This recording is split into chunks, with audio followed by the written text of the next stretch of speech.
Buenas noches. Buenas noches, jóvenes. Primero, pues, gracias a Dios, todo bien. Creo que el último día de clases, pues, algunos pues, no se dieron cuenta de la magnitud, pero gracias a Dios estamos acá, estamos con bien. Esperamos en Dios que no vuelva a suceder. Y si no, la próxima vez, pues vamos a estar más unidos, vamos a salir juntos. Y pues, gracias a Dios, todo bien, va. Así de que es lo mejor. Vamos a dejar el tiempo al licenciado Alan para que termine el tema, porque todavía quedaron algunos aspectos pendientes. Así es de que le vamos a dejar el tiempo al licenciado Alan para que pueda hacerlo. Muchas gracias, maestro. Buenas noches, señores, para todos. Vamos a terminar con los principios que veníamos desarrollando, por favor. Creo que nos habíamos quedado en la literal E. Solo me confirman si nos quedamos en la literal E. No. Iniciando la literal E. Solo iniciamos la E. Ok. Nos quedamos en la I. No, en la E. Iniciando la E. En la E. En la E nos quedamos. Iniciando la E, pero ya no puse atención porque me asusté. Muy bien, vamos a iniciar entonces con el tema de la literal E, por favor. Ahí colóquenle público, ¿sí? Público. El derecho laboral es una rama del derecho público. Esta es la naturaleza del derecho laboral. Cuando hablamos del derecho laboral como tal, cabe mencionar que vamos a ubicar dos grandes vertientes, dos grandes ramas del derecho, una rama del derecho privado y otra rama del derecho público. En ese sentido, acá vamos a platicar un poquito de la naturaleza del derecho laboral, ¿sí? La naturaleza del derecho laboral. Así que vamos a iniciar, por favor, Maribel Hernández, me ayuda con la literal E.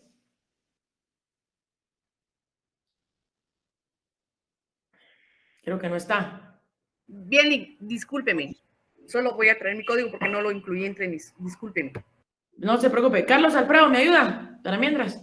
Buenas noches, Licky. Buenas noches, compañeros. Con todo gusto. Literal E. El derecho de trabajo es una rama del derecho público, por lo que al ocurrir su aplicación, el interés privado debe ceder ante el interés social o colectivo. Y yo anoté y naturaleza del derecho laboral, Licky. Es correcto, gracias. Relaciónenme esta literal con el artículo 17 del Código de Trabajo y 106 constitucional. Aquí se los anoté en el chat. 17 Código de Trabajo y 106 constitucional. ¿Sí? Por favor. Ok, vamos a la literal F. En la literal F coloquen, por favor, hondamente democrático.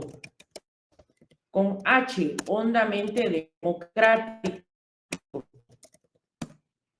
¿Por qué el derecho laboral busca dignificar al trabajador? Por la simple y sencilla razón de que, en este caso, la parte más débil económicamente hablando es el trabajador, y lo que buscan las normas laborales es que el trabajador tenga un empleo digno, un salario digno, un trabajo digno, condiciones dignas, y en ese sentido el patrono le debe de garantizar.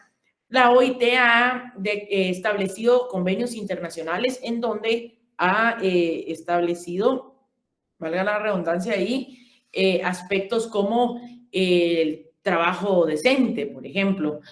Entonces, es un principio que sí debemos de tomar en cuenta respecto a hondamente democrático, ¿sí? María de los Ángeles Arana, ¿me ayuda, por favor? Literal F. Literal F. El derecho de trabajo es un derecho hondamente democrático de los trabajadores, que constituyen la mayoría de la población, realizando así una mayor armonía social, lo que no perjudica, sino que favorece los intereses justos de los patronos, y porque el derecho de trabajo es el antecedente necesario para que impere una efectiva libertad de contratación que muy pocas veces se ha contemplado en Guatemala, puesto que al limitar la libertad de su coincidencia con la libertad económica, impulsa al país fuera de los rumbos legales individualistas, que solo en teoría postulan a la libertad, la igualdad y la fraternidad. Ok, gracias, María. Entonces, se dan cuenta ustedes ¿Por qué es hondamente democrático? Porque orienta a obtener la dignificación económica. Para nadie es un secreto que los patronos, pues en la actualidad, no digo todos, en un gran porcentaje, pues no hay condiciones mínimas, no hay condiciones higiénicas en muchos lugares de trabajo, no se provee los instrumentos de trabajo. Entonces, lo que el derecho laboral ha implementado, ha desarrollado es, en este caso, el principio de dignificación económica. Quinto, considerando, por favor, coloquen en grande ahí, principios procesales. Principios procesales. Esos principios procesales, por favor, esos principios procesales los van a relacionar con el artículo 321. Artículo 321 del Código de Trabajo. ¿Sí? Artículo 321 del Código de Trabajo.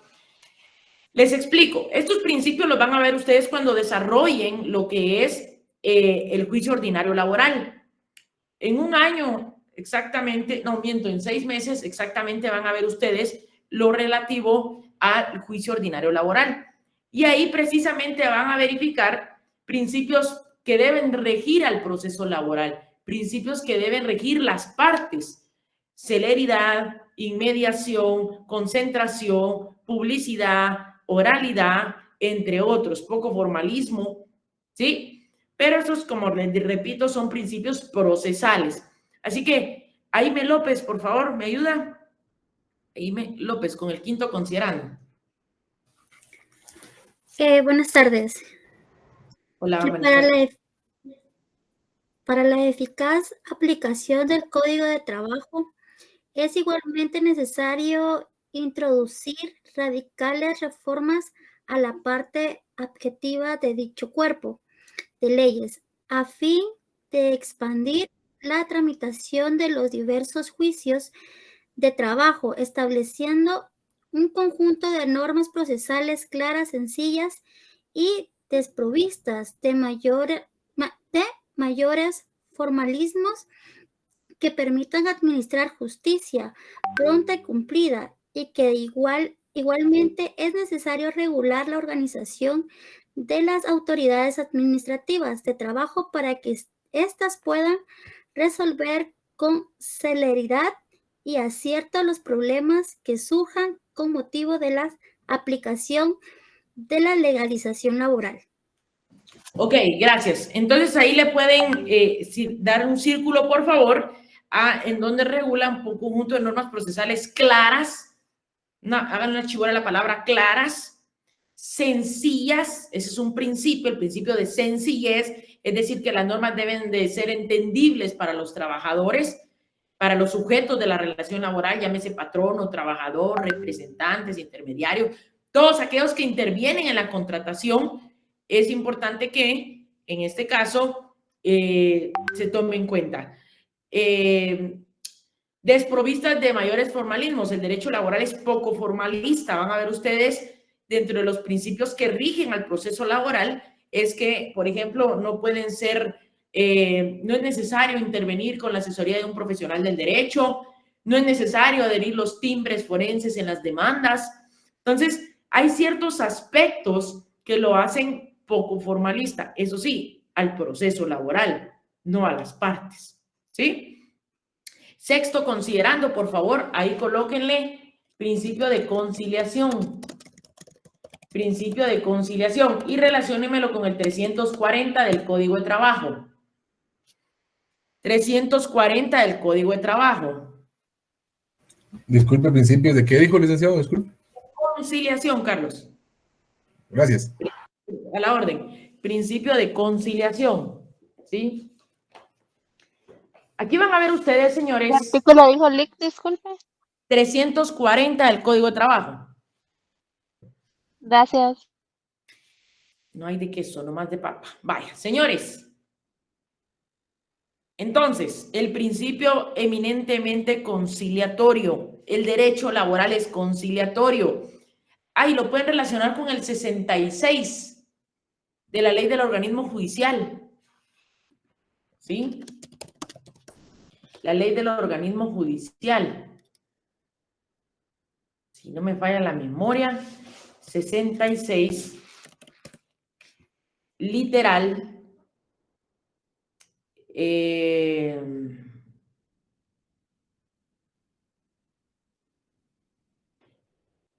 la literal E de elefante. Artículo 66, literal E de elefante, de la ley del organismo judicial. Ahí lo pueden relacionar.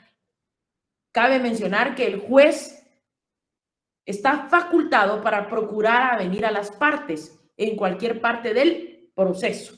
¿Sí? Muy bien. Que las normas, lo leo, que las normas del Código de Trabajo deben inspirarse en el principio de ser esencialmente conciliatorias entre el capital y el trabajo. Dale un círculo a la palabra conciliatorias, ¿sí? Y atender a todos los factores económicos y sociales pertinentes. Márquenlo, por favor. Vaya. Entonces ya vimos los principios ideológicos que el código le denomina características. Ya vimos los procesales en el quinto considerando. Ahora vamos a ver los principios de justicia social. Principios de justicia social. Cuando hablamos de los principios de justicia social, básicamente vamos a encontrar dos. ¿Cuántos? Dos. Y esto lo encontramos en el artículo 101 constitucional. ¿Sí? Repito, principios de justicia social. Ver artículo 101 de la Constitución.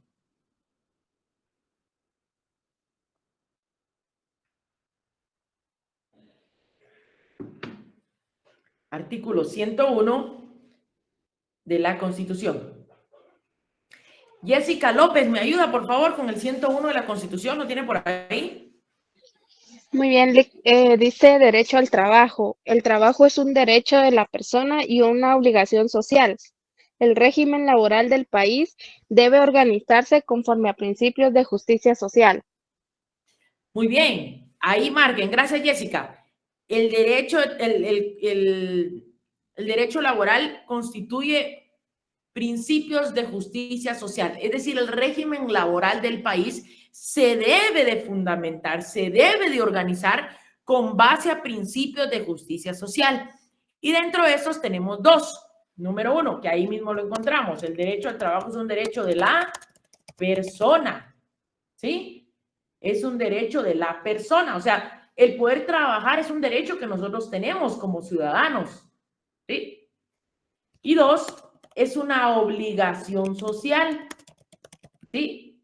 Dos, es una obligación social, o sea, para todos los seres humanos, yo siempre les digo, puede ser que no tengan relación ni con el derecho penal, ni con el derecho administrativo, ni con el derecho notarial, entre otros, no sé, otra clase de derechos, pero con el derecho laboral sí, porque en alguna circunstancia o más de alguna vez en su vida, ustedes van a trabajar y tienen que saber sus derechos. Claro, porque si no trabajan, pues ¿cómo, verdad? ¿Cómo sobrevivimos? Entonces, por eso constituye una obligación social referente al derecho de la persona. Quiero decirles que el derecho laboral tampoco es que el Estado tenga la obligación de proveer trabajo, porque obviamente el Estado no es un ente generador de riqueza. El Estado debe promover políticas, ¿sí? Debe promover políticas para efecto de que pueda facilitar el acceso al empleo a los ciudadanos. Pero a veces pues se da una errónea tergiversación respecto a que el Estado está obligado. Cabe mencionar que el Estado es sostenible únicamente por el pago de nuestros impuestos, ¿sí? No es que el Estado lo veamos como una empresa per se, ¿verdad? Que invierte y después saca, no se vea como tal. El fin del Estado, recuérdense que es el bien común, ¿sí? Entonces, tenemos principios ideológicos, principios procesales y tenemos principios de justicia social. Esta es una clasificación que nos da la doctrina, que tiene su fundamento también en los diferentes cuerpos legales que les acabo de citar. Le dejo el tiempo al maestro Abidán, que tiene a bien el día de hoy poder compartir con ustedes algunos temas importantes, y para no restarle más tiempo, pues le dejo en el uso de la palabra, maestro.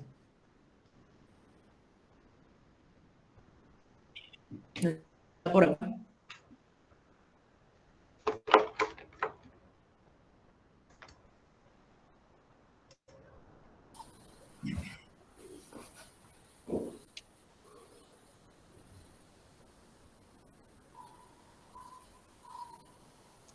Vamos a dar unos minutos al maestro. Ya estamos, Lic, señora. Ya estamos, Lic. Ya estamos. Pase buenas noches y estoy acá a la orden para cualquier. Muchas gracias, muchas gracias. Bueno, jóvenes, vamos a continuar con el tema que pues nos había quedado pendiente por los incidentes que ocurrieron, que pues, benditos a Dios, todos estamos sin novedad. Esperamos que no vuelvan a suceder y eso es todo. Entonces, vamos a compartir hoy lo que es la historia del derecho del trabajo, pero vamos a iniciar con una pregunta que se la voy a hacer. Claro, ustedes no tienen por qué contestarme satisfactoriamente, sino que lo vamos a ver como cultura general. Entonces, ¿sí me escuchan? Sí, Lic. Sí, Sí, Lic. Sí, Lic, se escucha. Muy claro, La licenciado. pregunta que les voy a hacer es la siguiente. ¿Qué es trabajador para ustedes? ¿Quién es 5 participaciones? ¿Qué es trabajador? Decime ahí. Trabajador es todo aquel que presta servicios a un patrono, ya sea en modo intelectual o material, licenciado. Vale, ¿quién más? Jorge. Licenciado, también el trabajador se entiende por la persona que presta un servicio a otro por una paga, ¿verdad? Está bien. ¿Quién más? Es una persona que vende su tiempo a cambio de una remuneración. ¿Qué otro concepto se les puede ocurrir? La fuerza de trabajo que se vende, licenciado, a cualquier empresario. ¿Qué más? Bueno. La definición es, trabajador es toda persona individual que presta a un patrono sus servicios materiales, intelectuales o de ambos géneros, en virtud de un contrato o relación de trabajo. Artículo 3. Bueno, ahora veamos otra cosa, ¿sí? Veamos hoy un limpiabotas. ¿Es un trabajador? Sí. Sí. Sí, es un trabajador. ¿Y quién es el patrón? Nadie. Que le presta los servicios. El cliente quien le paga. No, entonces vamos a definir claro, ¿sí? Cuando les digo una obligación de saberlo, pues claro, lo vamos a saber. Las definiciones las vamos a encontrar dependiendo. Por ejemplo, si usted se va a la ley, por ejemplo, al convenio sobre el tiempo parcial, va a encontrar una definición. Sobre el 138, que es sobre la edad mínima, vamos a encontrar definiciones. Vamos a encontrar una definición sobre el trabajador fronterizo, el trabajador migrante. Bueno, lo que tenemos que definir como regla general es que hay trabajador en dependencia, o sea, como asalariado, y hay precisamente trabajador independiente. Son dos circunstancias totalmente diferentes. Es más, yo le puedo preguntar, el trabajador de aprendizaje, ese varía su definición, pero quedamos claro en dos grandes divisiones: trabajador independiente y trabajador asalariado. Va a variar su definición, por supuesto que va a variar. Sin embargo, los dos son trabajadores, solo que uno sí es en cuestión de dependencia. Cuando hablamos de la historia del derecho del trabajo, es normal. Nos vamos a ubicar a inicios de la humanidad, la famosa comunidad primitiva o comunidad comunista, como algunos le llaman, y el sistema feudal. Hasta ahí lo que existía era trabajo, pero no existía derecho del trabajo. Ahí habían trabajadores, por supuesto que habían trabajadores. Lo que veamos es de que, por ejemplo, el trabajo, por supuesto, el derecho del trabajo tiene que ir ligado al trabajo. El trabajo existió antes que el derecho del trabajo. El derecho del trabajo nace en la revolución industrial, ahí es donde nace el derecho del trabajo. Pero como trabajo en sí, nace desde el inicio de la humanidad. Entonces es importante entender nosotros estas dos definiciones. También es importante conocer de que la clase trabajadora ha ido variando su concepto, su situación, por muchos factores. Hay tratadistas que dicen de que la revolución tecnológica llevará a sustituir el derecho del trabajo. Bueno, circunstancia que, claro, nosotros vemos documentales de Japón y otros países, uno se queda sumamente extrañado lo que hacen ya las máquinas, lo que sustituyen. Sí se está grabando, ¿viste? Solo déjame ver. Ya me pusiste en duda. Solo quiero ver. Sí estamos grabando. Les indicaba que cuando uno ve esa tecnología, y por supuesto hay tratadistas que dicen que la tecnología va a dejar en desempleo a miles de personas. Hoy mismo, pues ellos consideran de que la tecnología no ha permitido, en el caso guatemalteco, que nuestros jóvenes, muchos puedan acceder a un trabajo digno, pero creo que Guatemala estamos muy lejos de la tecnología, y aún esos países que tienen tecnología, es increíble su fuerza laboral, es increíble lo que uno puede ver en esos países cuando uno se quiere ver algún documental sobre el trabajo. Yo les digo, China es otro que es increíble verlo en su tecnología, ¿verdad? Hoy por hoy les digo que está viendo, hoy el día de hoy me estaban comentando de un vehículo en el sur de Guatemala donde ustedes no tienen necesidad de bajar los vidrios de su vehículo, sino únicamente menciona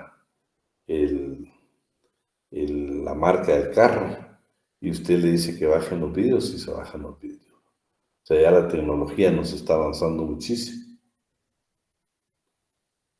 Bueno, ahí están pidiendo ya la asistencia. Bueno, todo lo que yo les quiero decir es de que esta es la idea general que tenemos del trabajo. Hoy vamos a ver nosotros precisamente algún trabajo que se dio precisamente en el sistema de la comunidad primitiva, en el sistema comunista, como le llaman algunos, en el sistema feudal. Vamos a ver qué pasó en Egipto, vamos a ver qué pasó en Grecia, qué pasó en Roma. Sí, y por supuesto después vamos a desarrollar ya la Edad Media, viendo desde sus tres etapas. Veamos entonces, todo esto, por favor, todo este material yo se lo voy a enviar. Tome nota de los aspectos más generales, ¿sí? Entonces, hablar de la historia del derecho, entonces ya hablamos de la idea general, que es lo que precisamente estábamos platicando. No podía entenderse al hombre desprendido del trabajo, pero lo que importa y determinar son las condiciones en que este trabajo debe ser prestado. ¿Querías decir algo, Daniel? No. Bueno. Entonces, nos vamos a ir directamente a la primera etapa, al comunismo primitivo, a la comunidad primitiva, como usted, o el estadio primitivo, o la etapa primitiva. Precisamente siguiendo a Morgan, que le hace referencia a el salvajismo, la barbarie y la civilización como medios de desarrollo. En el salvajismo, por supuesto, es cuando el hombre vivía de la naturaleza, pues había aquella pureza del ser humano que dependía únicamente de los frutos. ¿Cuál fue lo más importante? Que tuvo necesidad de relacionarse, y eso provocó precisamente la formación de un lenguaje articulado. Después de que obtenía los frutos del campo, tuvo necesidad de inventar para tener un mejor producto y poderlo compartir en forma solidaria con su comunidad. Entonces aparece la invención del arco y de la flecha. El hombre encuentra la capacidad de transformar en beneficios, en su propio beneficio, los productos naturales, de la naturaleza. En esta etapa cabe presidir un trabajo comunal. Frente a los grandes riesgos que genera el entorno, la solidaridad humana se constituye en un instrumento esencial para la supervivencia, que sin duda va acompañada de una cierta división de trabajo que evidentemente aún no es asalariada. Por supuesto que tuvo que haber necesidad de división del trabajo, pero no asalariado. Esa es en la etapa del salvajismo. En la barbarie ya comienzan a cambiar las condiciones. Ya aparece precisamente lo del cultivo de cereales, aparece la cría y domesticación de animales, y aquí es donde vamos a encontrar que, por ejemplo, en América del Sur, o el continente nuestro, el primer mamífero que fue domesticado fue precisamente la llama. Y el cereal, que hasta el día de hoy sigue siendo algo hermoso, es el maíz. Desde esa época, ya se le dejó precisamente como un cereal producido en todo lo que era América, el maíz. Probablemente dice que el cultivo de cereales en un principio se pensó que se hacía precisamente para forraje de las bestias, pero también hay que advertir que serviría para alimentar al hombre. Aparece la fundición del mineral y el invento de la escritura alfabética y su empleo literario. Aparece el arado, ¿sí? Aparece en ese tiempo el arado de hierro tirado por animales domésticos, lo que hace posible la roturación de la tierra en gran escala, la agricultura, y produce en condiciones de entonces un aumento prácticamente casi ilimitado de los medios de existencia. Todo eso se dio precisamente en la barbarie. Interesante, porque fue un gran avance que se tuvo. Y la civilización, que según Engels es el periodo de la industria, propiamente dicha, y del arte. La formación social más notable es el clan. Para uno de los tratadistas dice que el jefe del clan era el mago, el único que conoce los tremendos secretos para producir la casa y los hombres. Es él quien preside las terribles sesiones de iniciación de jóvenes, iniciación a todas las condiciones de la futura vida, verdadera etapa del aprendizaje cívico y social. La presencia del jefe del clan daría lugar a un trabajo sometido a órdenes de un tercero, claro, antecedente del trabajo subordinado. Sin embargo, no se trataría de un trabajo destinado a producir lucro, ya que lo que domina en esta actividad es el interés colectivo y no el particular de un hombre en concreto. El arado se convierte en el instrumento de la mujer, se domestica a los animales con mayor fuerza en la división del trabajo. Y vean que aquí vamos a tener un poco, yo no sé si han tenido ustedes la oportunidad de ver alguna documental o alguna serie, algunas películas que todavía en el área de Nigeria sigue siendo la mujer quien usa el arado. En el caso nuestro, pues sabemos que lo utiliza el hombre. Lo que me parece extraño, que estos son inicios del sistema feudal y que todavía se utiliza. Claro, ya ha habido mucha industrialización, pero sigue siendo. Por ejemplo, vean México, cuando usted lee un poquito sobre México, fíjese que México tenía el aprendizaje, el trabajo de aprendizaje como lo tenemos nosotros, pero ellos dijeron, bueno, no es posible que en este siglo nosotros tengamos todavía instituciones del sistema feudal, y modificaron totalmente todo lo del aprendizaje. Claro, ahora el aprendizaje se ve de cualquier otro punto de vista. El mismo Código de Trabajo nosotros nos dicen que, por ejemplo, si María Alejandra está trabajando en un lugar y quiere retirarse, María Alejandra no tiene la libertad de renunciar hoy y ir a trabajar mañana al otro trabajo. No. Hay normas que obligan a Alejandra a quedarse en la empresa. Dependiendo del tiempo que ella tiene de laborar en la empresa, ese tiempo tiene que quedarse, porque posiblemente en lugar de ella puedan nombrar a Carlos Alfredo. Y ella tiene la obligación de dar toda esa instrucción a Carlos Alfredo para que él ejecute el trabajo que venía elaborando. Eso lo dice nuestra legislación hoy, no lo dice Adrián Ortiz, lo dice la legislación. Entonces, si se dan cuenta, el aprendizaje se da desde otro punto de vista. Hoy por hoy, si usted me pregunta, el código establece y define qué es el aprendizaje. Sin embargo, ese aprendizaje en Guatemala no lo vemos. Lo vemos aplicar alguna circunstancia que le puede beneficiar a un patrono. Pero yo les digo, ¿qué vemos en Guatemala el aprendizaje? Un joven que va a ir a un taller de herrería, a un taller mecánico, a un taller de carpintería. Pero ya en la industria, ya en el comercio, ya no ve ese tipo usted de aprendizaje. Claro, yo no sé si usted visita, pero hay un restaurante o hay varios lugares, que le dijera centros comerciales donde usted ve que hay jóvenes que andan con una playera y dice estoy en proceso de aprendizaje. O otro término, que lo que estamos hablando es de aprendizaje, pero yo le garantizo que no le están aplicando la norma exactamente de lo que se define como un trabajo de aprendizaje. Pero lo interesante que quería hacer mención es de que inicialmente el arado se hace para efectos de la mujer. Y luego tenemos esta última etapa de la civilización, donde se indica precisamente que al final del tercer milenio y en el curso del segundo, durante la sustitución gradual de la piedra por el cobre, las diferencias sociales se reflejan en las diferentes sepulturas. El proletariado, el trabajador, artesano, agrícola o minero, ha de contentarse con una inhumación sin lujo, un cuerpo envuelto en una capa vegetal, enterrado bajo la vivienda, en fosa o en el pozo de extracción fuera de servicio. La clase dominante conoce las grandes sepulturas monumentales.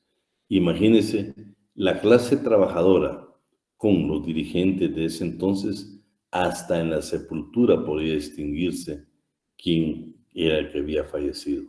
Si un artesano, si un minero, o bien un trabajador agrícola, un campesino, o alguien que era dirigente. No estamos hablando de patrón o trabajador porque todavía no existía la industrialización. Sin embargo, la civilización sí hace comenzar a dar la explotación del hombre por el hombre, ya formaba parte de la naturaleza humana. Veamos en Asia Occidental. Este es interesante. ¿Por qué se los quise dejar? Porque vean, pues estamos terminando esta etapa de que estamos hablando de las 3 etapas de la edad primitiva, que era la barbarie, el salvajismo, la barbarie y la civilización. Pero ¿qué pasó en Asia Occidental? Bueno, ya se tuvo desarrollo, ya nos dimos cuenta de que ya habían animales domesticados, ya habían producción de cereales, y resulta que entonces se dieron cuenta que habían 2 ríos que sus riberas eran muy productivas, y es ahí donde comienzan a hacer la agricultura. O sea, el obrero se acerca a esos campos y precisamente ya comienza a producirse lo que es la agricultura, y se da precisamente la agricultura, y a la vez también se practicaba la manufactura, especialmente oficios como panaderos, como carniceros, como carpinteros, como herreros, como agricultores. Y lo interesante de que dice que al final todos estos concordaban con algo en especial. La unidad era la iglesia, la importancia que tuvo la iglesia desde inicios del sistema feudal. Pero para que nos quede grabados, ¿sí? Le voy a pedir favor a alguien ahí que me ayude a leer. No sé si alguien me puede levantar la mano voluntariamente o elegimos. Decime, Sergio. Léete donde dice Asia Occidental Antigua, solo lo subrayado.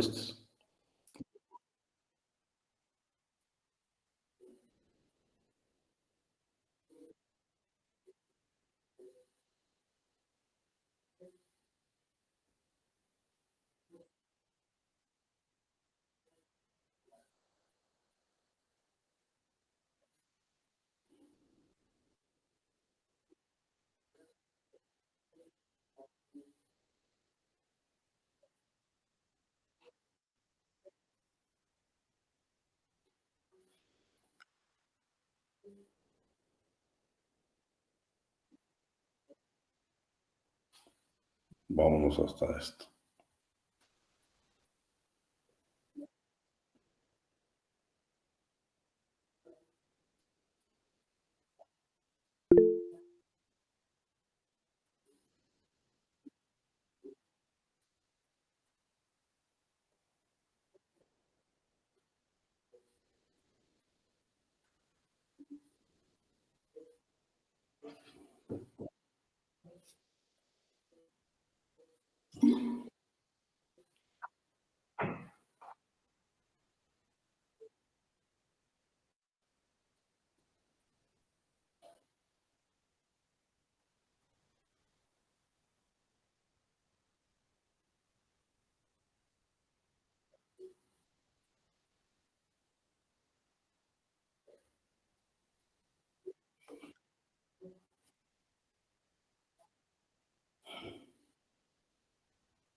Sí.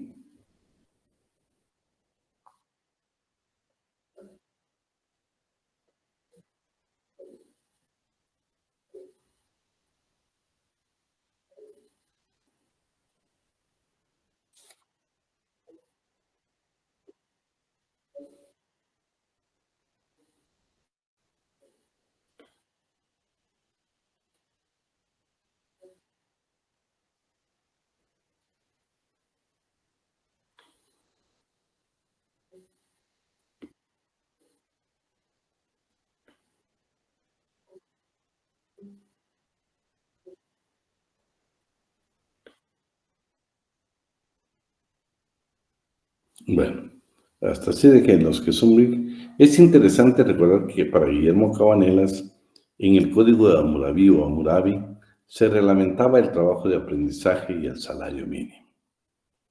Bueno, vamos a hacer aquí algún énfasis. Primero, entonces vemos de que ya aparece el sistema feudal.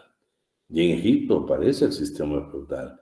Ya le otorgaron grandes extensiones de tierras a determinadas personas y comenzaron a crear. Acuérdense que el sistema feudal se va desde varios puntos de vista. Primero que era eminentemente agrícola, pero a la vez también tenían artesanos. Era necesario para el poder político, precisamente donde tenía concentración el poder político, las construcciones. Ahí necesitaron cualquier tipo de artesanos para que le pudieran servir. Fíjense que si usted ingresa a las páginas de internet y busca la primera huelga documentada en el mundo, es precisamente la construcción de Ramsés III, donde dice que un grupo de artesanos lo llevaron a la construcción precisamente de esas tumbas, de ese templo. Y dice de que por diferentes circunstancias, creo que habían problemas con los árabes, no llegó el producto que era en especie, el salario era en especie. Y ahí pues fue tanta el hambre de los obreros, los artesanos, que se pusieron en las puertas a hacer una huelga, a suspender labores y exigir el alimento, que era prácticamente su pago. Es la primera que está documentada en la historia. Lo interesante de todo esto es de que nosotros, en el caso guatemalteco concretamente, pues por supuesto también se dieron esas circunstancias. Cuando usted tenga la oportunidad de leer a Mario López Larrabe en la breve historia del sindicalismo en Guatemala, se da cuenta que aparecen precisamente de los primeros sindicatos que se dan en la historia de Guatemala, de panaderos, por ejemplo. Entonces, de carpinteros, de sastres. Eso, si usted lee la historia de Guatemala, los primeros sindicatos en Guatemala, precisamente fue este grupo de artesanos que crearon. También es parte de la historia que crearon las entidades mutualistas. Y usted ve, por ejemplo, en el caso de Guatemala, todavía un par de instituciones, hay una en concreto, que es la que le digo en concreto, es una que se da en, ustedes, no sé si todavía estaban por cerrarla hoy, me pareció siempre curioso, nunca tuve la oportunidad de ir por los horarios que están hacidos, que era de 4 a 6, pero en la segunda avenida entre 8ª y 9ª calle está el Porvenir de los Obreros. Y ahí es donde tienen su salón, pero a la par tienen la biblioteca. Creo que no sé si todavía está roto. Dice que fue una biblioteca fundada en 1894-96. Imagínense qué clase de documentos tan importantes históricos deben de haber ahí. Que por cierto, vi el letrero a finales del año 23, que creo que le iban a cerrar. Lástima, les digo, porque tanta historia. Lastimosamente, cuando nosotros queremos escribir en materia laboral, casi escribimos de los antecedentes recientes y no de los históricos. Pero es bueno saber la historia, un buen punto de tesis. Bueno, pero también vemos la parte bíblica aquí en cuanto a Salomón. Interesante a ustedes que se dio la parte de la domesticación, pero más que todo, cómo el ser humano encontró precisamente en las riberas de los ríos cómo producir. Imagínense, se dieron aldeas de pescadores, pero por supuesto, lo que predominó al final fue la agricultura. En Egipto hay un tratadista alemán que es el que hace referencia a este documento, que es un documento de un autor mexicano, que en Egipto dice que se encontró muy poca información, o sea, la investigación que han realizado, muy poca investigación. Sin embargo, él describe lo que es un campesino, describe lo que es una vida de un campesino. Y van a ver qué palabras más difíciles. Pero también habla de artesanos, ¿sí? Inclusive, en esta época en Egipto ya se prepara la cerveza. Imagínense lo que les gusta la cerveza desde cuando le crearon su néctar favorito. Hace muchos siglos ya estaba creado. Pero para que nos quede grabado, me gustaría que alguien leyera lo que este tratadista indica. ¿Qué significa un campesino? Únicamente lo que está amarillo ahora dice. Buenas noches, licenciado. Buenas noches. Serge Sauneron, en una excelente monografía en la que reconoce la insuficiencia de la información, nos hace ver una vida campesina difícil, regida por la miseria de los Feyá, cuya descripción puede ser más gráfica. Miserable, reducido a la merced de su señor y, lo que es peor, de sus agentes, demasiado pobre para poder instruirse, demasiado pobre para hacer escribir su nombre siquiera sobre una modesta estela. Pertenece a esa humanidad que vive sin dejar rastro y que a su muerte es más bien echada que sepultada en la arena del desierto. Su casa, una choza de caña al borde de sus campos, o una cabaña de barro seco en un poblado. Su mobiliario, algunas jarras de la tierra cocida, cestas de mimbres, una manta para dormir, humildes cosas que duran todavía menos que su poseedor. Había también talleres artesanales en las ciudades que no eran sino grandes pueblos rurales, donde se fabricaban tejidos, armas, barcas y orfebrería. En las grandes ciudades proliferaban los oficios relacionados con los enterramientos. Léete esa parte. En general, los salarios se pagaban en especie mediante la entrega de productos de consumo o de uso, cuyo valor adquisitivo, reconoce Saucenerón, resulta muy difícil de determinar. Existía una especie de asistencia médica para quienes sufrían accidentes de trabajo. A fin de cuentas, un régimen de explotación que pudo provocar y provocó desórdenes sociales e inclusive el ejercicio de derecho de huelga. Para Cabanellas, en Egipto predominó el trabajo esclavo al lado de los oficios libres. Bueno, veamos, pues aquí se habla que dice que se pagaba el salario en especie. Pero vean ustedes, Guatemala, vamos a hacer la pregunta mejor. ¿En Guatemala se permite, sí o no? Escríbamelo, levante la mano y digan. En Guatemala, ¿se permite sí o no el pago en especie? ¿Qué dice usted? No, licenciado. No. ¿Quién más? Sí, licenciado, hasta un 30%. Parcialmente sí. Pero no tiene por qué saberlo, ¿va? Porque estamos aprendiendo hasta el día de hoy. Sí, Sí, hasta un 30%. Cuando trabajan digamos, en fincas o en lugares donde pueden consumir de la cosecha, sí se los permiten, pero que se los den al precio de costo, por decírselo así, que yo supiera. Bueno, es cierto, vean, pues, lo interesante es que fíjense que estamos hablando de Egipto, de antecedentes históricos de hace cientos de años. Y ahí se hablaba de que el trabajo se pagaba en especie. En Guatemala, muchos países ya lo expulsaron de su ordenamiento jurídico, pero Guatemala, veamos a alguien que me vea en la Constitución el artículo 102, inciso D, de la Constitución Política de la República de Guatemala, y otro que me vea el artículo 90, penúltimo párrafo, tercer párrafo, creo que es del Código de Trabajo. Alguien que los anote aquí para que todos los tengamos. 2. De la... Léetelo, por favor.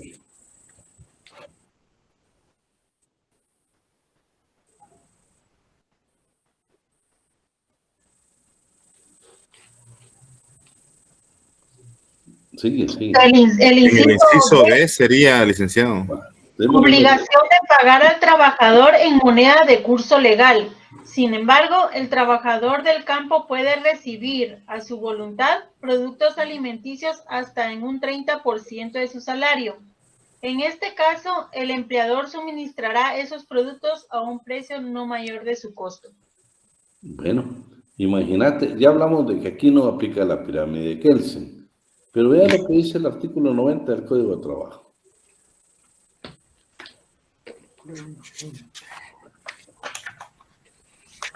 Mírame si es tercero o cuarto párrafo. El 90. Segundo párrafo. Segundo.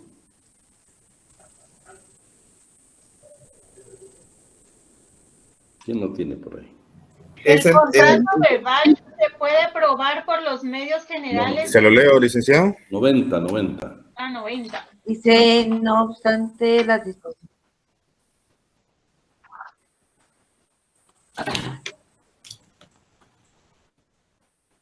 Es donde te habla el 30%.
Vean ustedes qué interesante, va. Imagínate que en Guatemala todavía la tienen la legislación. Bueno, y lo más terrible es que antes se cumplía, ya ni se cumple. Hoy basta con que usted ingrese a internet y hay investigaciones de entidades, algunas con el aval de Naciones Unidas, donde en Guatemala, por ejemplo, en el agro, ya ni siquiera están contratando al trabajador campesino. Lo que están haciendo es induciendo a una actividad mercantil donde ya le quieren pagar por porcentajes de porte, por la cosecha o por recoger determinada cantidad de productos como el café. Ya cuando ustedes leen sobre el hule, se van a dar cuenta que ya ni siquiera le quieren pagar un salario. Ya quieren que el campesino nuestro facture. Y eso está haciendo. Entonces se ve obligado a que mamá, a que los hijos contribuyan precisamente para poder llegar a determinado porte, que es la caña, y poder tener un beneficio, que por cierto está muy reducido. Bien, hemos hablado que son 15 años para trabajar en Guatemala, que el menor de edad no puede trabajar en jornada extraordinaria, que no puede trabajar en una jornada nocturna, que su trabajo sea de acuerdo a sus aptitudes físicas y mentales, que no debe de una u otra manera que proteger su escolaridad. Pero veamos qué dice el artículo 138 y el artículo 139 del Código de Trabajo. En el primero está una definición de lo que es un trabajador campesino, pero lo grave es lo que está en el 139, que por cierto es una reforma. Dice, trabajadores campesinos son los peones, mozos, jornaleros, ganaderos, cuadrilleros y otros análogos que realizan en una empresa agrícola o ganadera los trabajos propios y habituales de esta. La definición anterior no comprende a los contadores ni a los demás trabajadores intelectuales que pertenezcan al personal administrativo de una empresa agrícola o ganadera. ¿Qué dice? Vean, pues, está la definición y después dice quiénes no se consideran. Todo trabajo agrícola o ganadero desempeñado por mujeres o menores de edad con anuencia del patrono da el carácter a aquellas o a estos de trabajadores campesinos, aunque a dicho trabajo se le atribuya la calidad coadyuvante o complementaria de las labores que ejecute el trabajador campesino, jefe de familia. En consecuencia, esos trabajadores campesinos se consideran vinculados al expresado patrono por un contrato de trabajo. Bueno, solo quiero que alguien me escriba ahí. Estamos leyendo el artículo 138 y 139 del Código de Trabajo. Ahí estamos para que usted esté enterado. Lo interesante, lo que yo quiero que usted sea analítico, hemos leído nosotros de los 15 años. Ustedes vean qué terrible la definición del artículo 138. ¿Y cómo es posible que en el 139 diga que si Abidán Ortiz es campesino y mi esposa me ayuda y mis hijos me ayudan siendo menores de edad, se constituyen en trabajadores campesinos? Eso es grave. Porque escúchenme, en el campo se utilizan químicos, pesticidas, insecticidas, productos sumamente dañinos para la salud. No podemos incorporar a nuestros menores ahí. Perdonen, pero no, ahí ni siquiera aplican los de 15 años. Y yo no sé si ustedes, pues conmigo quiero que aprendamos juntos el derecho del trabajo. Hace 2 años, usted lo puede buscar. Hay una documental de Inglaterra, ¿sí? Donde indican y están criticando a un café con un reconocimiento internacional. Un café que tiene marca. Y están diciendo que deberían de respetar los derechos laborales en Guatemala, porque estas fincas de café que venden ese producto contratan menores de edad, contratan niños, precisamente para la recolección del producto. Lastimosamente, se nombró una comisión de empresarios que nunca tuvo un resultado. Nunca hubo un dictamen. Ahí el compañero ya encontró y usted puede ingresar y se da cuenta. Somos estudiosos del derecho, ¿eh? Y por favor, el derecho laboral no se trata de socialista, no se trata de cuestiones ideológicas.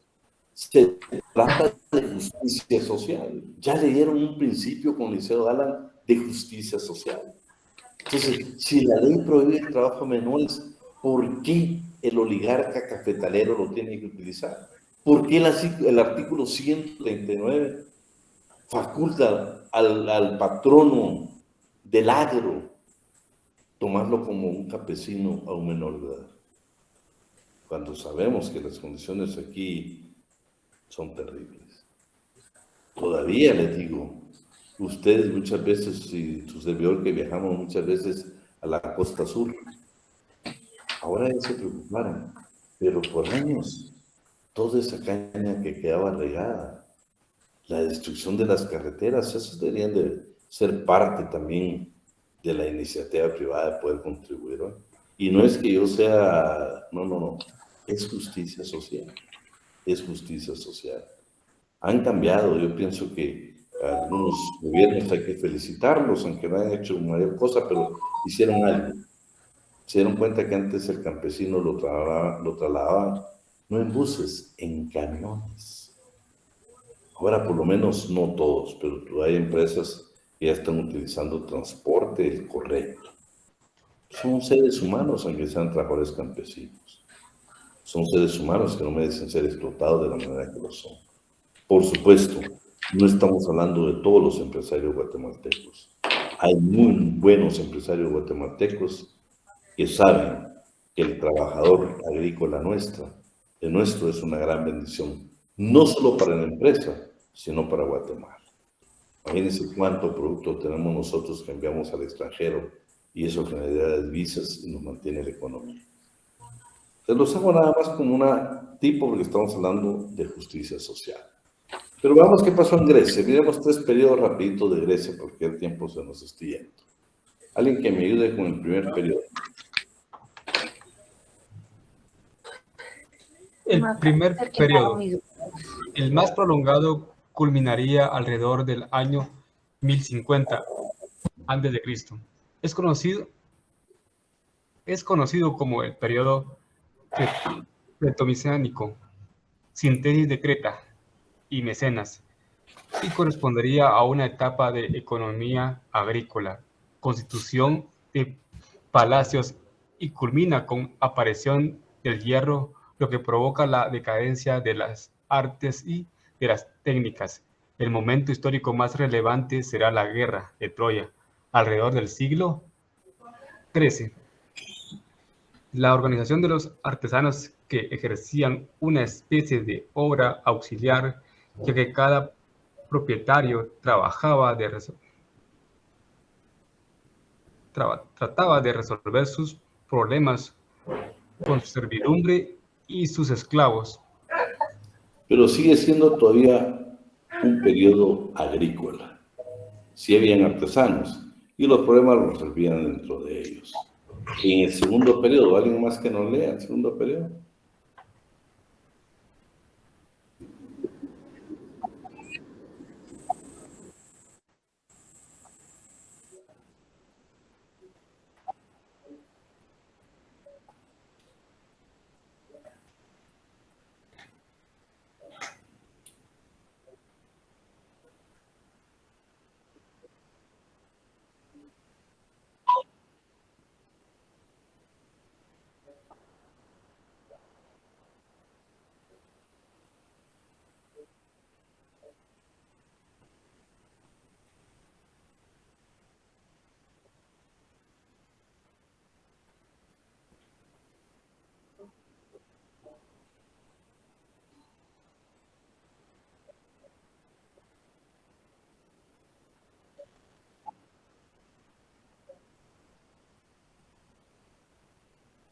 Vean, pues, sin embargo, Solón no habló mucho del derecho laboral, quiso ser un redentor, habló de otras circunstancias, pero un poquito de la esclavitud, pero concretamente eran otros aspectos que trató de cubrir en la materia laboral. Pero me gustaría que nos quedara grabado solo para ver qué pasó en Atenas con Solón. Por favor.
Bueno, vean pues, él trató por lo menos de aliviar un poco la injusticia que está viviendo en ese entonces. Es una etapa del esplendor económico, con una enorme cantidad de esclavos producto de las guerras que ejercían prácticamente todos los oficios. Lo importante es de que, por ejemplo, ya aparecen ya artesanos bien específicos, bien especiales, como los joyeros, los fabricantes de broche, los zapateros, los despenseros, los campesinos, los viñadores, los artífices de carretas y camas, los contadores de madera de resina, los curtidores, los fabricantes de sandalias, los zapateros, los herreros, fabricantes de vasos y cubetas, los mineros, negociantes, tienderos, carniceros, vendedores de pescado. Bueno, ya aparece otro grupo de artesanos que eran un poco más calificados. No faltan en ese periodo los profesionales liberales, y entre ellos la actividad más destacada sería la filosofía, en la época de Sócrates, Platón y Aristóteles. Una actividad fundamentalmente desde el punto de vista económico sería la agricultura. La última etapa. ¿Quién me puede ir con la última etapa?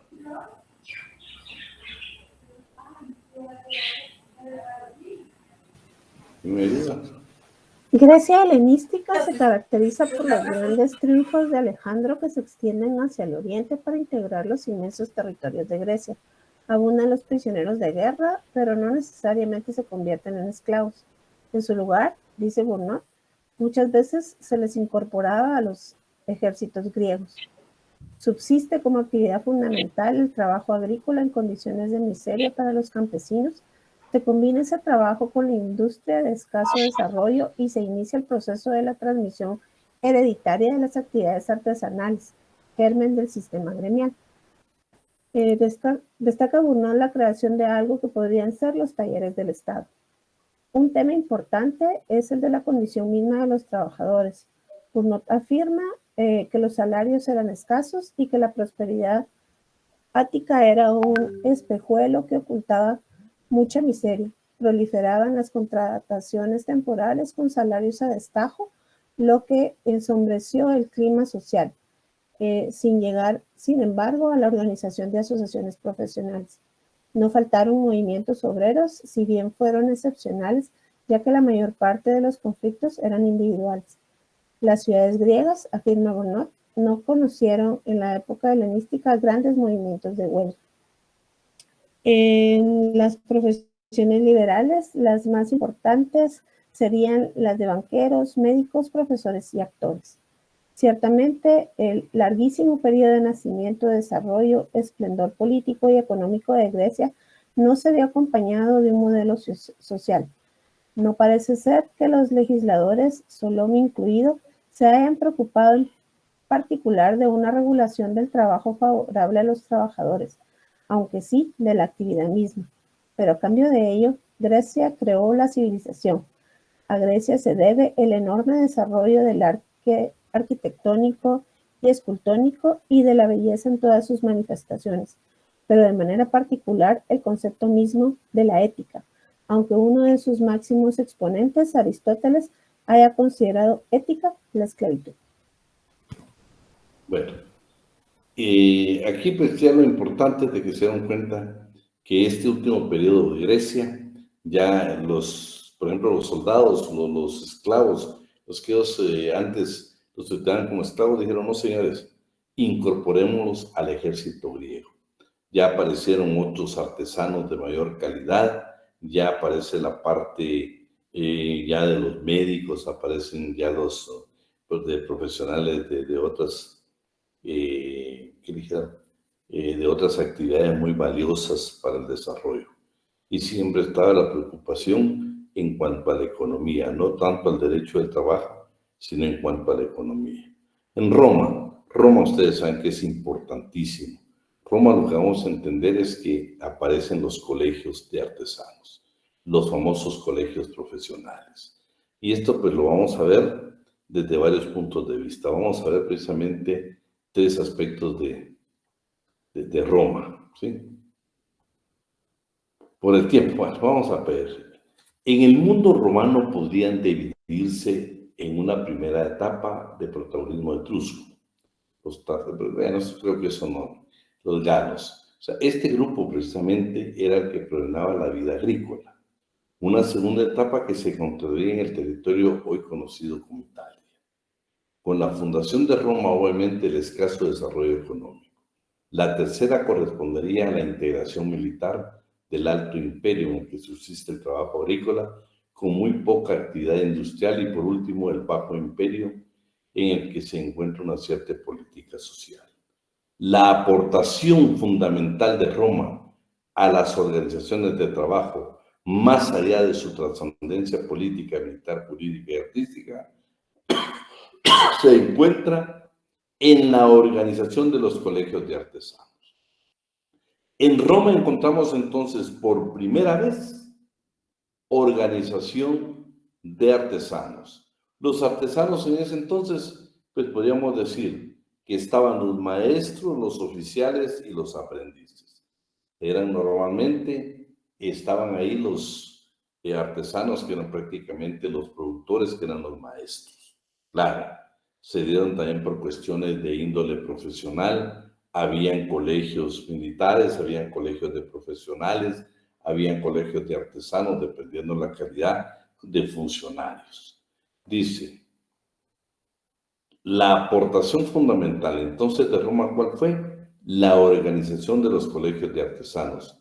La primera organización de patronos, si usted lo quiere llamar, o de dirigentes, o de los maestros, el colegio de artesanos. Veamos el siguiente párrafo con alguien ahí que me ayude. ¿Quién nos ayuda? ¿Tuvieron cierto relieve político los colegios? Cierto relieve político, los colegios que de alguna manera se relacionaban con lo que hoy podríamos denominar industria de guerra. Serían Tignari, carpinteros, los Aerari, obreros de bronce y cobre, y Tibicinis, tocadores de flauta, o cornicines de trompeta. Cada oficio formaba una centuria dividida interiormente entre jóvenes ancianos. Otros 5 colegios de artesanos no formaban centurias y no tenían derechos electorales. De hecho, los colegios romanos integraban instituciones reconocidas oficialmente, aunque no todas constituyeran organismos políticos. Afirma Saint León que durante parte de la monarquía y la república, las corporaciones combatieron contra los patricios, con una clara tendencia popular. La ley Julia abolió a los colegios y las sodalitias, nacidas en los últimos tiempos de la República Romana, organizaciones civiles que participaban con entusiasmo en los comicios. La fecha de la ley juliana se discute, afirma Saint León, que podría ubicarse entre el año 67 antes de Jesucristo y el año 64, fecha defendida por Mommsen. Lo interesante es de que si yo le preguntara a usted en el examen qué ley fue la que abolió los colegios romanos, los colegios de artesanos, fue la famosa ley Julia, ¿sí? Miramos este último párrafo, por favor. Había estructura, ¿eh? Karina, por favor. Ok. La estructura de los colegios era vertical. La primera categoría era formada por los colegiados, generalmente hijos de un artesano de la misma profesión, yerno o heredero o simple candidato. La segunda la integraban los magistrados de las corporaciones, jefes de grupos de 10 miembros, los curadores, procuradoras, síndicos y cuestores oficiales. Administradores de los fondos comunes y representantes de los colegios. Los jefes ejecutivos de la corporación, patrones como a veces eran denominados. Y los jefes honorarios de las corporaciones. Va. Ahora miramos solo de la Edad Media. Solo vamos a ver la temprana y la alta Edad Media. Démosle, Karina, para que nos quede grabado. La temprana Edad Media corresponde a un periodo de economía cerrada. Europa se vuelve hacia dentro con disminución de la importancia de las ciudades y un decaimiento de la vida urbana en beneficio de un incremento por la actividad campesina. El comercio exterior, tan rico antes, se esconde ante las amenazas árabes que les permiten controlar el Mediterráneo. En lugar de existir como en Roma una economía urbana y provincial, lo que sobreviene es una economía rural y doméstica. El enorme poder central del imperio desaparece y se pulveriza de los feudos. Es lógico que los pueblos germánicos hayan recogido del derecho romano solo la parte privada y hayan mantenido respecto de ella el nombre público del derecho civil, ya que de otra manera estarían justificando el regreso al sistema imperial. Fíjate que es lo que estamos hablando, que por ejemplo nosotros, el primer, no sé si ya lo vimos, si no, por favor, esta es pregunta del examen, ¿eh? El antecedente histórico del contrato de trabajo en Guatemala es el contrato de locación de servicios, que estaba contenido, por supuesto, hace muchos años, en el Código Civil. ¿Tenemos eso ahí para anotar? El antecedente histórico del contrato individual de trabajo en Guatemala es el contrato de locación de servicios contenido en el Código Civil. Estamos hablando no de la actualidad, sino de antecedente histórico. Disculpe, licenciado, ¿podría repetir una última vez? Es que se me cortó la señal. El antecedente histórico del contrato individual de trabajo en Guatemala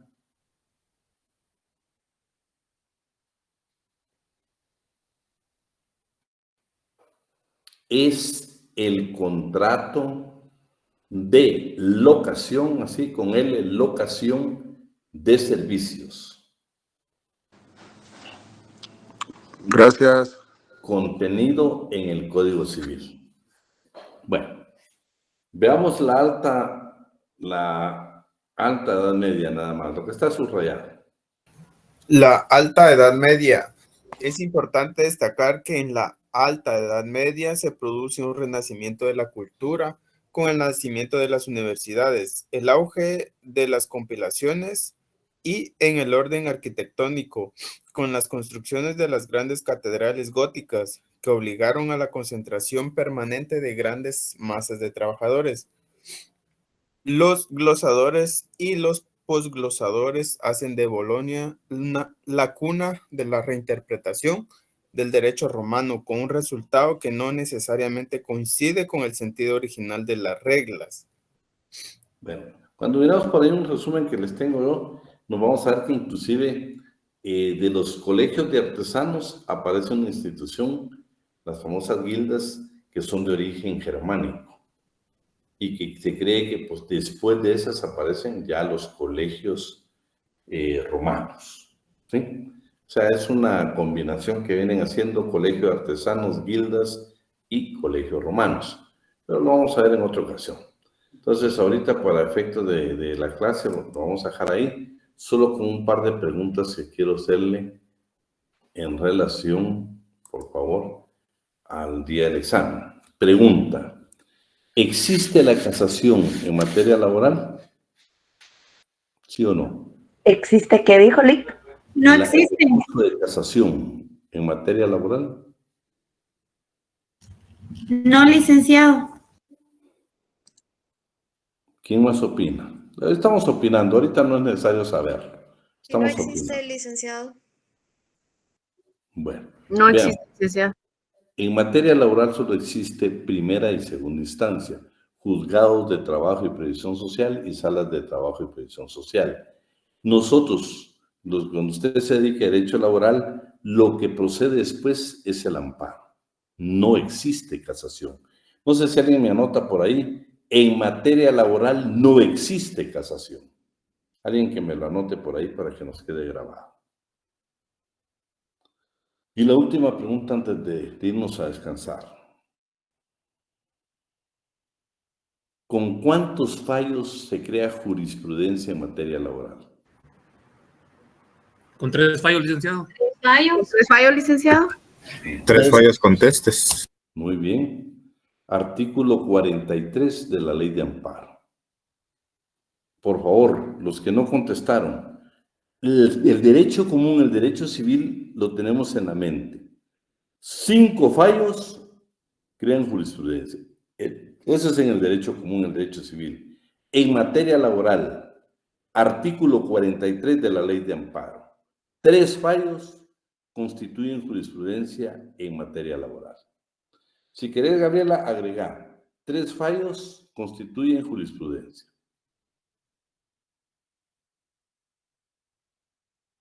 Sí, quiero que le escriban eso porque eso se los puedo preguntar en el examen, ¿eh? Porque saben que esto es extraordinario, no es de todos los derechos. Bueno, por cuestiones de tiempo lo vamos a dejar ahí. Ahí estamos, muy bien. Por favor, todas estas anotaciones las va haciendo. Con los grupos yo quiero que no nos perdamos, por favor.